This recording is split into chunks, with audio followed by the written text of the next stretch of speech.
Ele é um empresário brasileiro. Formado em jornalismo e publicidade, foi eleito prefeito de São Paulo com 53,29% dos votos válidos. Tornou-se o único candidato a vencer o primeiro turno da capital paulista desde 1992. Numa atitude que surpreendeu a todos, convidou ex-prefeitos de São Paulo para compor o chamado Conselho Superior. A ideia é debater soluções para a cidade. Estamos falando de João Dória, o entrevistado de hoje do presidente da Assembleia Legislativa de São Paulo, o deputado Fernando Capês. E agora, você confere um pouco mais a trajetória do prefeito eleito de São Paulo. Acompanhe.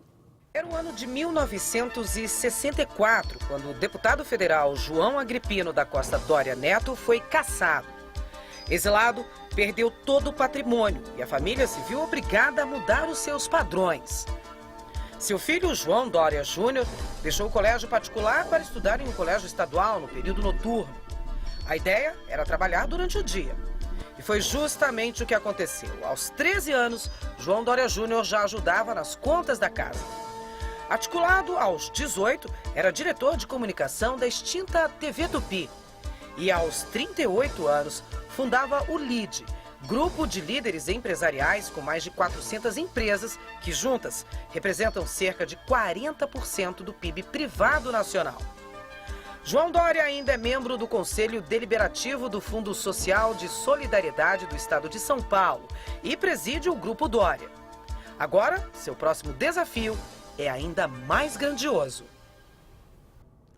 Querido telespectador que nos prestigia aqui na TV Assembleia, estamos hoje com um caso de sucesso.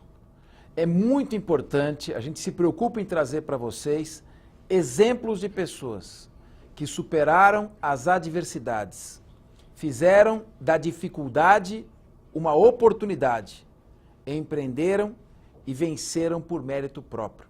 É importante para que você mesmo acredite no seu potencial e se inspire nesses exemplos de grandes brasileiros. Vamos conversar com o nosso querido João Dória Júnior. Querido.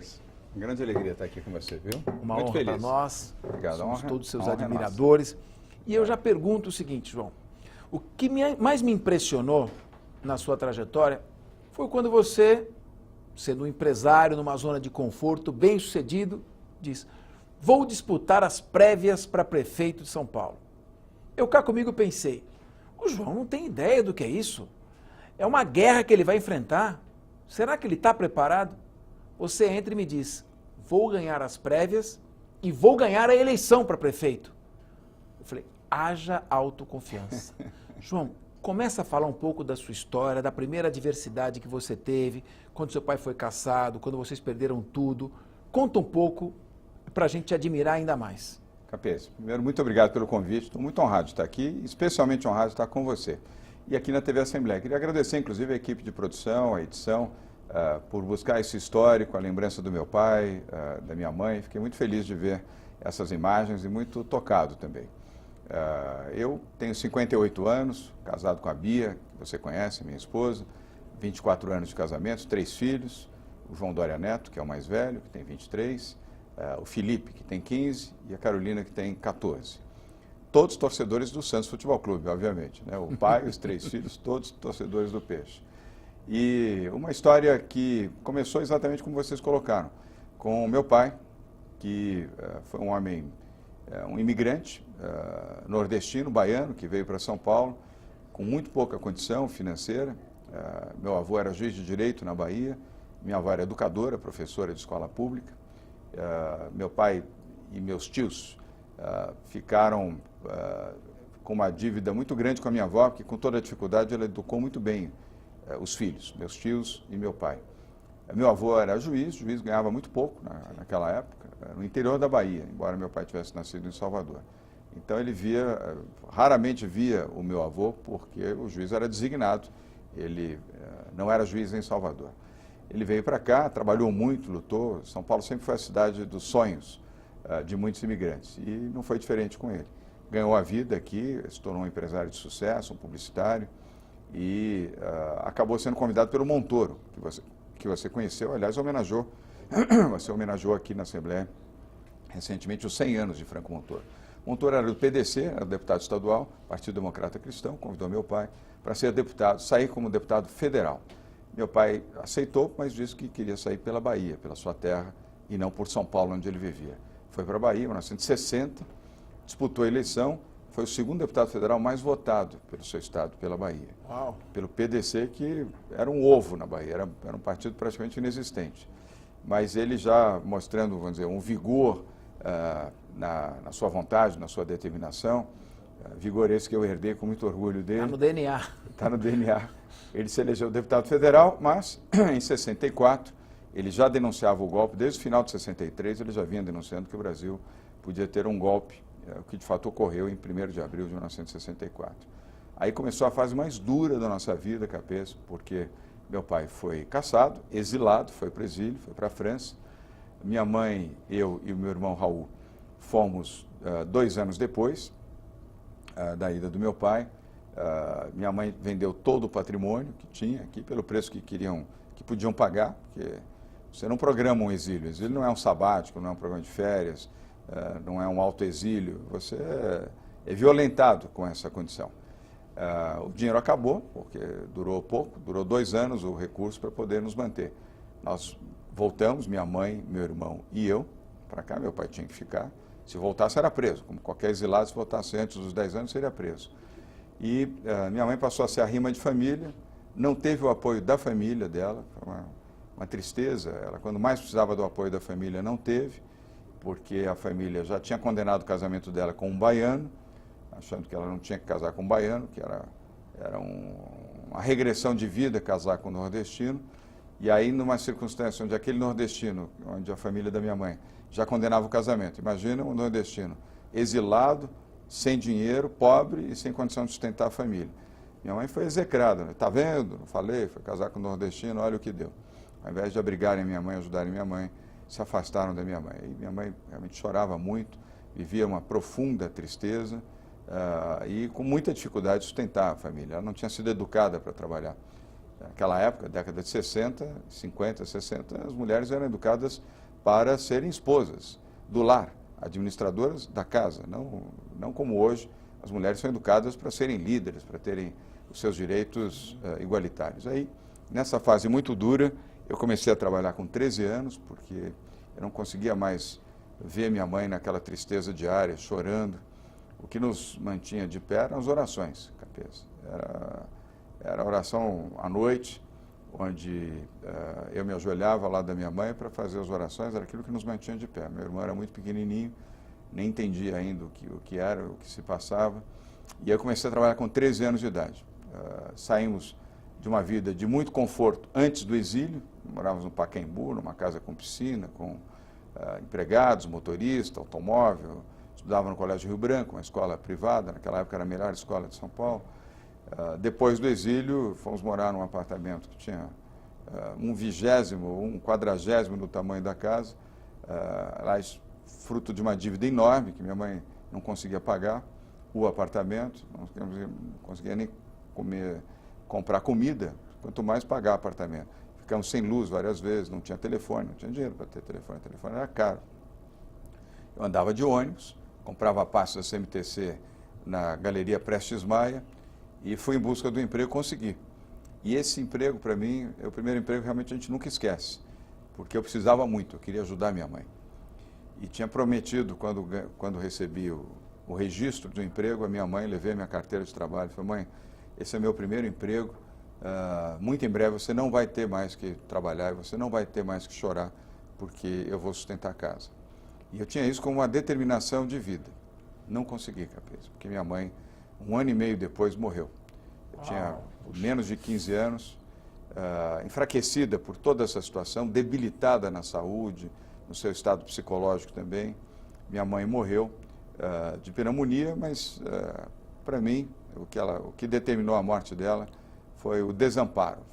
Meu pai está longe, distante, no exílio, os amigos se afastaram, a tristeza da família também ter abandonado. Puxa. Minha mãe, muito enfraquecida, faleceu. E foi exatamente no ano do retorno do meu pai ao Brasil, porque ele cumpriu os 10 anos, em 74, que foi o ano da morte da minha mãe, foi o ano do retorno do meu pai. Mas quando meu pai chegou aqui em maio, final de maio de 74, minha mãe já estava muito mal, ela já estava muito debilitada.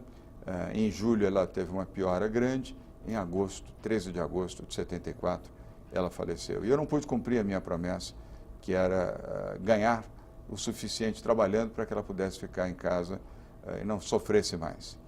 Meu pai também voltou outro, era um outro homem, evidentemente diferente daquele homem que saiu para o exílio, mas com a alegria e o vigor de ter sido um homem determinado na sua vida política. E aí, já com o sofrimento do meu pai, a ausência da minha mãe, eu segui trabalhando, segui a minha trajetória e sempre com admiração por ela e pelo meu pai. Aliás, recomendo vocês que estão nos assistindo aqui na TV Assembleia, você que ainda tem pai, tem sua mãe, ame seu pai, ame sua mãe, abrace, compreenda os pais, se você é mais jovem, nunca deixe de respeitar o seu pai, a sua mãe e oferecer o maior carinho, porque você vai sentir falta. O dia que você não tiver seu pai e a sua mãe ao seu lado, você vai ver a falta que faz um pai e uma mãe na casa. Então, sublime as diferenças, compreenda as incompreensões, seja mais tolerante, porque faz muita diferença quando você tem o pai e a mãe ao seu lado. Eu já não tenho meu pai e minha mãe há muitos anos e sinto muito a falta deles. Por sorte, tenho uma boa esposa, tenho 3 filhos que eu amo, tenho meu irmão Raul, tenho meus amigos, tenho as pessoas que eu convivo, mas faz muita falta, Capês. Então, eu não quero alongar muito essa história, mas a partir daí eu trabalhei muito, me dediquei muito. Tinha 16 anos? Você tinha o quê, 16 comecei anos? Com 13. Mas já nessa altura tinha 16. Já tinha 16 anos. Depois, com 18 anos, eu consegui o meu primeiro cargo, vamos dizer, com relevância, com importância. Eu fui nomeado diretor da Rede Tupi de televisão. Como? Com 18 anos? Porque eu comecei a trabalhar na Tupi com 16. Com 13 numa agência de publicidade, na Standard Ogilvy. Depois, com 15, eu fui, final de 15 anos, fui para a TV Tupi. Aí trabalhava loucamente, trabalhei tanto que consegui ser indicado para ser diretor de comunicação da Tupi. Alguém observou esse teu esforço? Eu chegava muito cedo, saía muito tarde, era muito dedicado. Isso chamou a atenção dos diretores da TV Tupi, da extinta TV Tupi. Muitos que estão me vendo aqui nem sabem que foi a TV Tupi. Foi a maior rede de televisão do país. Antes da Rede Globo, era Diários Associados, foi a maior rede de televisão do país. E naquela época já vivia uma fase de declínio, mas ainda assim era a segunda rede, a Globo já era maior, e a Tupi era a segunda emissora ali na rua Alfonso Bovero, 55. O pessoal do Sumaré sabe, quem vive aqui em São Paulo, está lá o prédio da Tupi até hoje, e a padaria da esquina também. Ali trabalhei, consegui essa posição como diretor de comunicação e a partir daí cumpri toda uma trajetória de vida como executivo, depois fui executivo da TV Bandeirantes e aí segui até me tornar empresário. Antes disso fui secretário do Mário Covas, também muito jovem, eu tinha 22 anos quando fui nomeado secretário de Turismo, presidente da Paulistur, aqui em São Paulo, hoje é a AMB SA. Depois, com 25 anos, fui presidente da Embratur, no governo Sarney. Seria o governo do Dr. Tancredo, que não tomou posse, pois faleceu poucos dias antes do que deveria ter sido a sua posse. Sarney era o vice, se tornou presidente do Brasil. Isso com 26 anos, presidente. Tinha 25 anos. 25 anos. Aí, com 27, eu deixei a Embratur, depois de 3 anos, e voltei para o setor privado. E quis ser empreendedor. E aí montei uma pequena agência de publicidade com um grande amigo, Luiz Lara, hoje um grande e bem-sucedido empresário nesta área de comunicação, e fomos vagarosamente crescendo, ganhando posições nessa agência, ganhando bons clientes. Não era melhor você ter continuado assalariado lá? Você se arriscou, você quis correr um risco? Eu quis. Eu sempre tive essa vocação de empreender. Eu sempre fui muito corajoso, como meu pai foi e minha mãe também, Capês. Sem dúvida. E a coragem sempre me colocou, o arrojo sempre me colocou frente ao caminho mais difícil. Eu nunca escolhi o caminho mais fácil, Capês. Nunca escolhi o caminho mais curto, o caminho mais fácil. Nunca foi aquele que eu fiz por opção. Eu sempre busquei o mais difícil. E o mais difícil é sempre o caminho mais tortuoso, né? Sem dúvida. Mas acho que fiz a boa escolha de escolher o caminho. Combateu o bom combate. Combateu o bom combate. Bom, e aí então você começou como empresário, teve a ideia do LEAD também, que foi um passo que você deu a mais. Isso. Um novo risco que você correu. Isso. Sempre com determinação e coragem, é isso? Muita você nunca teve determinação. medo de fracassar? Não. Não, eu sou muito determinado, acho que um pouco pela trajetória de vida do meu pai e da minha mãe, que me influenciaram muito os dois. Talvez pelo signo também, eu sou sagitário, todo sagitariano é muito guerreiro, é muito determinado. E a própria vida me fez uma pessoa guerreira, um lutador. Quem precisou trabalhar com 13 anos com o objetivo de sustentar a sua casa, tinha que ser guerreiro, não podia ser uma pessoa preguiçosa, leniente, escusa em relação às dificuldades da vida. E assim foi, casei com a Bia, os meus 3 filhos devo muito à Bia, minha esposa, Uma grande companheira porque eu sempre sua. trabalhando muito, a educação dos meus filhos, uma parte considerável eu devo à Bia e obviamente às escolas que eles frequentaram, e os mais jovens, os 2 mais jovens continuam a frequentar, e me dediquei, me lancei na atividade empreendedora. Ao lado desse meu então sócio, Luiz Lara, hoje aí um grande amigo que mantenho até hoje. Criamos essa agência de publicidade, depois vendemos para uma multinacional, aí eu segui caminho com essa multinacional, a Food Canaan Belgium, a FCB, o Lara e o Stalinir Vieira, que era nosso sócio, prosseguiram na agência, e aí foi prosperando, crescendo, até criar a ideia do LEAD. O LEAD já tem, vai completar 17 anos de vida, tem 16 anos e em junho do ano que vem completa 17 anos de existência. O grupo de líderes empresariais foi um sucesso retumbante. O LEAD está presente em 17 estados brasileiros, em 22 países, está na América Latina, está nos Estados Unidos, está na Europa, está na África, está na Ásia. É um êxito, um modelo muito exitoso. Eu estou, evidentemente, afastado do LEAD desde 2 de maio. É o Luiz Fernando Furlan, que você conhece, o nosso ex-ministro da Indústria, Desenvolvimento e Comércio Exterior, que comanda, que é o nosso Chairman of the Board. O Vice Chairman é o Roberto Gianetti da Fonseca, outro grande empresário. E o nosso CEO, o nosso executivo, é o Gustavo Eni, que presidiu o LEAD no Rio Grande do Sul. E agora comanda as funções executivas do LEAD em São Paulo. E aí veio o tema da campanha, das prévias, se você me permitir, pudermos falar. Sim. O ano passado, 2015, final de julho, em Campos do Jordão, tive uma conversa com Geraldo Alckmin. Uma breve conversa em Campos do Jordão, sucedida por uma longa conversa em São Paulo, já na primeira semana de agosto de 2015. E ali eu pude conversar com o governador e perguntar, governador, se não houver nenhuma objeção da sua parte, eu gostaria de disputar as prévias do PSDB. Eu sou filiado ao partido desde 2001, gosto da política, amo a cidade de São Paulo, tenho estabilidade financeira, estabilidade familiar, tenho condições de poder, com toda tranquilidade, seguir essa trajetória democrática de disputar as prévias e, sendo vencedor das prévias, disputar a Prefeitura de São Paulo.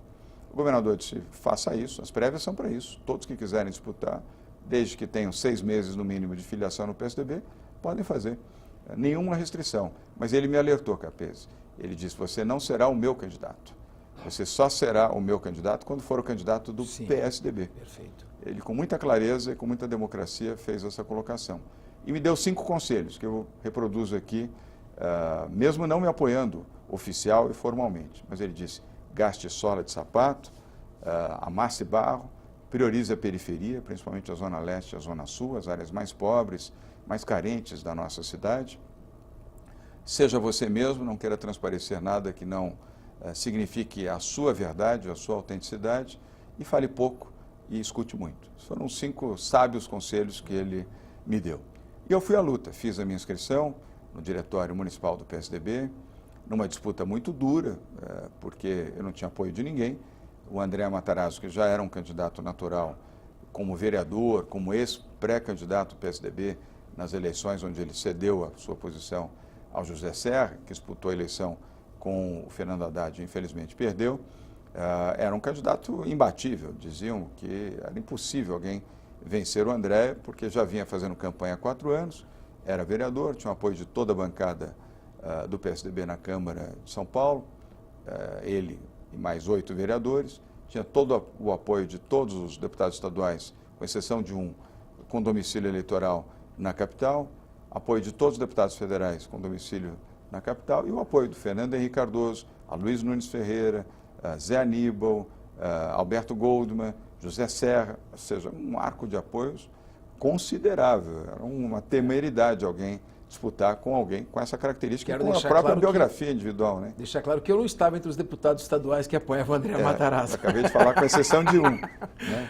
A única exceção foi você.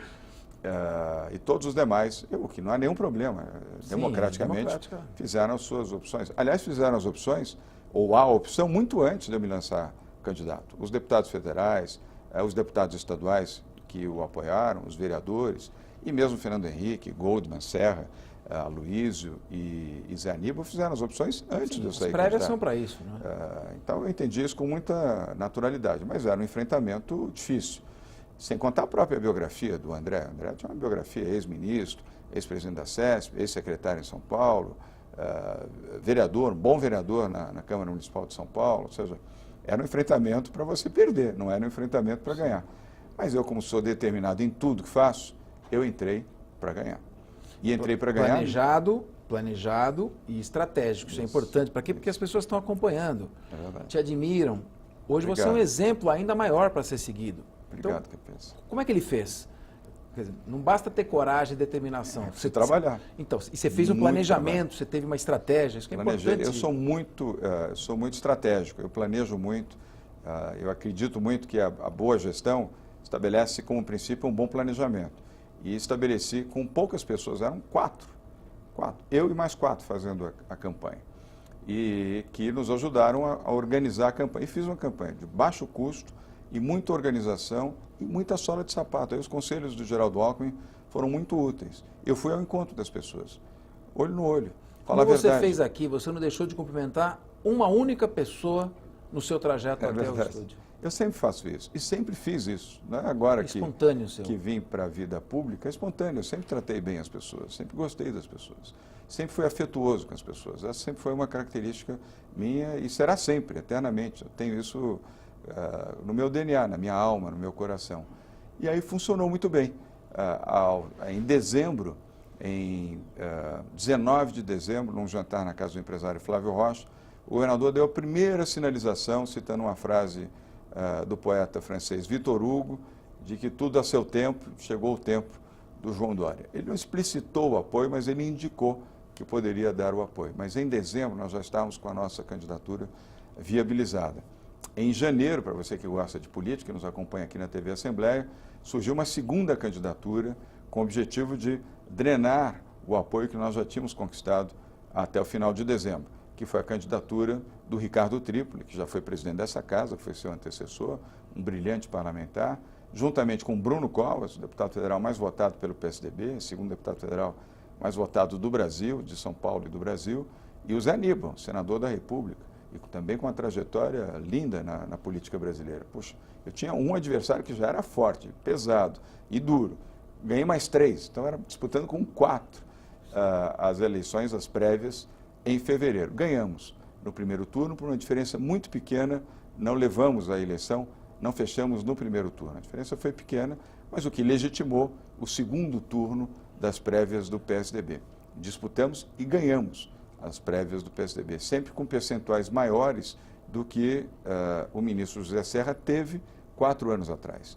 Tanto no primeiro turno, o nosso percentual foi maior, como na eleição em segundo turno também. E, finalmente, vim para a campanha. Então, o que era impossível, demonstraram para você que era impossível, você não acreditou que era impossível e aí virou possível. Foi. E muitos amigos me diziam, João, desista, não perca seu tempo, você vai gastar energia, vai gastar seu tempo, vai se frustrar, porque você não vai ganhar. O André Matarazzo já tem essa eleição decidida. Eu disse, bom, mas vamos disputar. Eu até legitimo, se essa for uma verdade, eu legitimo melhor até a própria vitória do André, que ao invés de ser um candidato único, passa a ser um candidato que disputou a eleição com o outro, mas sempre muito confiante. E a confiança não é arrogância, é uma diferença grande entre você ser confiante e você ser arrogante. Eu não sou arrogante, mas sou confiante, sou determinado. E vim para a eleição, essa que nós conquistamos, falando o que eu repetia sempre para você. Vou ganhar as prévias e vou ganhar a eleição. E fizemos exatamente uma campanha para vencer a eleição em São Paulo. Uma eleição limpa, uma eleição sem ataques, não ataquei ninguém, nem o Russomano, nem a Marta, nem o Fernando Haddad, nem o Major Olímpio, uma das mais bonitas nem a Luiza Erundina, nada. Não tinha lado B na nossa campanha. O lado B, para quem não sabe, é um grupo de pessoas que fica pesquisando a vida das outras pessoas para falar mal das pessoas. Eu falei, olha, não quero isso na nossa campanha e se depender disso, prefiro perder a eleição, não vou fazer isso. Eu não quero ter essa prática da velha política. Fiz uma campanha propositiva, reafirmando a verdade, eu sou empresário, sou gestor, sou trabalhador, quero fazer a gestão da cidade. E é isso que as pessoas esperam de um prefeito, que ele seja um bom gestor, um bom administrador da cidade. E apresentei propostas para a saúde, para a educação, mobilidade urbana, habitação, segurança pública, a economia criativa, geração de emprego, geração de oportunidades e a gestão da cidade como um todo. E o que aconteceu? Saímos de 3%, 3 para 7, para 11, para 15, para 17, 19, 22, 25, 29, 32 e fomos subindo. Ganhamos no primeiro turno com 53,29% dos votos válidos. Histórico, desde que as eleições passaram a ser em 2 turnos, em 1992, primeira vez que em São Paulo um candidato ganha no primeiro turno. E com chapa pura, porque nesta trajetória eu convidei o Bruno, que tinha sido nosso competidor lá atrás, e não foi um vencedor, mas teve a grandeza, aliás, a grandeza digna de um Covas, aceitou o convite para ser o nosso candidato a vice. Um grande valor do partido também. E hoje, vice-prefeito eleito da cidade de São Paulo. E com isso, disputamos, vencemos a eleição, e com a mesma grandeza que tivemos durante a eleição, eu tive a grandeza de, num dos primeiros atos, primeiros gestos, primeiras atitudes, convidar todos os ex-prefeitos, inclusive o atual, para fazer parte do Conselho Superior da cidade de São Paulo. Grande ideia. Para mostrar que nós não vamos fazer uma gestão partidarizada ou ideológica, ou criando um antagonismo com quem já esteve, ou os partidos que certamente farão oposição com toda a legitimidade, o PT, o PSOL, o PDT, o PCdoB, partidos que nós vencemos nesta eleição, engrandecendo a vida da cidade. Todos aceitaram, só falta o José Serra, porque ele chegou ontem à noite, ontem à tarde, do Japão, devo estar falando com ele, se não hoje, amanhã, para convidá-lo, mas tenho segurança de que ele vai aceitar. Mas convidei o Fernando Haddad, convidei a Marta Suplicy, convidei Luiz Erundina, convidei Paulo Maluf, para que pudessem aceitar este convite e integrar este Conselho Superior da cidade de São Paulo. E todos aceitaram prontamente. Coisa boa. E vamos fazer assim, com a experiência dessas pessoas, 3 ou 4 reuniões anuais, 2 no primeiro semestre, 2 no segundo semestre, não é para adular e nem concordar com o prefeito eleito, mas é para ajudar a cidade de São Paulo. E até a discordância legitima também esse processo, porque são pessoas experientes, viveram a experiência da cidade de São Paulo. E assim vamos fazer com a Câmara Municipal, assim vamos fazer com as comunidades, assim vamos fazer com a cidade. Governar para todos e com todos. João, nós estamos em cima do horário, eu sei que você está com o horário muito apertado. Eu quero que você marque um retorno, porque tem muita coisa para te perguntar agora sobre os seus planos. O que você pretende trazer para a nossa cidade de São Paulo? Você traga essa tua genialidade, essa tua vontade, essa pureza de intenções que você tem e demonstrou ao formar esse Conselho Superior com os ex-prefeitos. Você está pensando no bem da sua cidade, da nossa cidade. Exatamente, Capês. Eu agradeço muito. Voltarei aqui para conversar com vocês, para falar sobre programas de governo, propostas especialmente na saúde, na educação, mobilidade urbana, habitação, segurança e geração de empregos e oportunidades. Eu acho que pode valer um programa, mas hoje estamos com um horário limitado e também para obedecer o horário da própria TV Assembleia e obedecer também o seu horário. Por isso, meu muito obrigado mais uma vez a você, Capês, a vocês que nos assistem, a equipe técnica da TV Assembleia, muito feliz de estar aqui com vocês, acompanhando e, ao mesmo tempo, falando um pouquinho sobre como foi a trajetória desta bonita campanha, esta democrática campanha para a Prefeitura de São Paulo. Querido telespectador, São Tomás de Aquino e mais tarde John Locke diziam: a gente vem ao mundo com a consciência zerada. Aquilo que você consegue é fruto do teu esforço e da sua capacidade de acreditar em si mesmo. Hoje, nós tivemos um exemplo vivo disto, claro, prático. Se você quer vencer, estabeleça uma meta. Defina um plano e uma estratégia viável para alcançar essa meta. E acredite, só não vence na vida aquele que desiste. O que insiste sempre vence, até mesmo no lugar do que desistiu. João Dória, hoje, um grande exemplo para todos nós. E eu espero que seja uma inspiração para você. Até o próximo Discussão Nacional. se Deus quiser, com o João Dória prosseguindo e falando dos seus planos para a Prefeitura de São Paulo. Até o próximo. Obrigado.